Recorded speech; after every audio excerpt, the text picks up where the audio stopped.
नमस्कार, मैं नवीन कुमार और आज हम बात करने जा रहे हैं हरियाणा में 1 अक्टूबर से होने जा रहे विधानसभा चुनाव की। और विधानसभा चुनाव के जो नतीजे हैं वो अक्टूबर महीने के आपको पहले ही सप्ताह में हासिल हो जाएंगे। उसके बाद पता चलेगा कि हरियाणा में किसकी सरकार आ रही है, किसकी जा रही है, या फिर जो पहले से सरकार हरियाणा में बरकरार है वो फिर से अपना जो तीसरा टर्म है वो दोहराएगी। साथ ही हम आज बात करेंगे हरियाणा की सबसे ज्यादा वोट मानी जाने वाली सीट जो उचाना की विधानसभा सीट है उसके बारे में।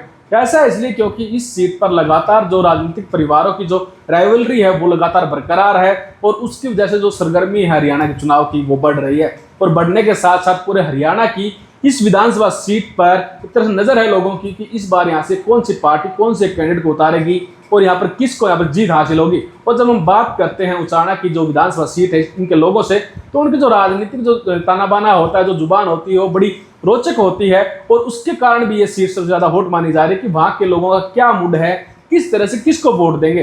क्योंकि जो 2024 के लोकसभा चुनाव हुए यहाँ पर जेजेपी धाराशायी हो गई इस इलाके में। जो कहा जाता था कि दुष्यंत का गढ़ है, तो दुष्यंत का जो वोट बैंक रहा यहाँ पर वो बहुत निम्न स्तर का रहा। उसके बाद ये कयास लगाए जा रहे हैं क्या दुष्यंत चौटाला अपने गढ़ को बचाने में बरकरार रहेंगे या फिर चौधरी वीरेंद्र सिंह जिनके साथ उनकी चुनावी राइवलरी है वो बाजी मार जाएंगे। ऐसा है इसलिए क्योंकि 2024 के लोकसभा चुनाव हुए, यहाँ पर जेपी को 66 गांव जो इसके अंडर में आते हैं विधानसभा सीट के, वहां पर 59 गांव में उन्होंने यहाँ पर बढ़त हासिल की। बाकी सीटों पर रणजीत सिंह चौटाला उनको यहाँ पर बढ़त मिली और जो जेजेपी का वोट बैंक था वो बहुत सारे बूथों पर 100 से कम भी दिखाई दिया। और उसके बाद लगातार राजनीतिक गलियारों में चर्चा है कि दुष्यंत चौटाला यहाँ से अब की बार किसको चुनावी मैदान में उतारेंगे और यहाँ पर जो चौधरी वीरेंद्र सिंह के परिवार का एक तरह से पैठ बताई जा रही है उसको किस तरह से ध्वस्त करने का वो काम कर सकेंगे। लेकिन यहाँ पर सबसे जो बात है मेन वो बात है यहाँ पर 2019 के विधानसभा चुनाव की, उसके बारे में जरूर बात कर लेते हैं। क्या कुछ वहां पर आंकड़े रहे थे और कितना वोटिंग परसेंटेज, कितने वोट किसको मिले थे।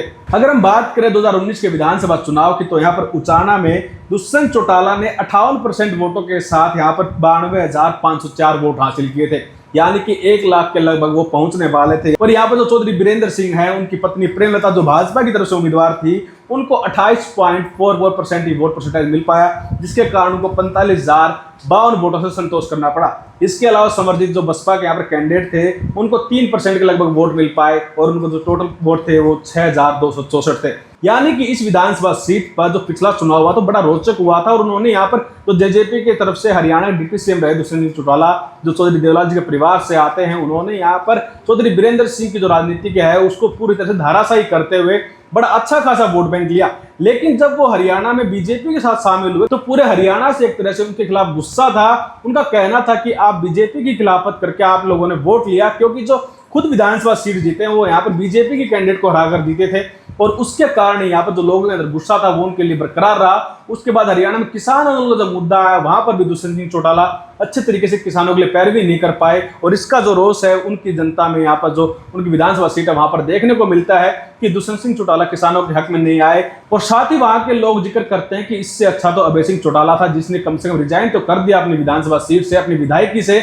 उसके बाद भी उनको वहां पर फिर से जब उपचुनाव हुए तो उनको जीत हासिल हुई। और उसके बाद हरियाणा में जो महिला पहलवानों जो मसला था उसको लेकर भी लगातार यहाँ के लोगों में नाराजगी देखी जा रही है कि दुष्यंत चौटाला ने अच्छे से आवाज नहीं उठाई।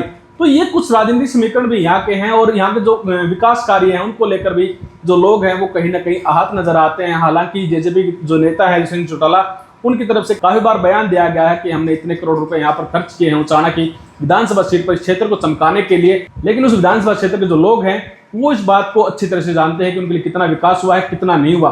हालांकि उनके जो नतीजे हैं उनका जो एक तरह से मन है वो विधानसभा चुनाव में यहाँ पर कैंडिडेट घोषणा होने के बाद ही सबसे ज्यादा उभर कर सामने आएगा। और तब की रिपोर्ट भी हम आपको दिखाएंगे और वहां के लोगों के जो विचार हैं उनसे भी आपको अच्छी तरीके से रूबरू करवाएंगे। लेकिन आप कमेंट सेक्शन में जरूर बताइएगा कि हरियाणा की इस विधानसभा सीट पर जो इतनी वोट मानी जा रही है, क्या इस पर अब की बार जो राइवलरी है ये बरकरार रहेगी या फिर किसी भी एक पार्टी का यहाँ पर अच्छा खासा एक तरफा वोट बैंक रहने वाला है। धन्यवाद।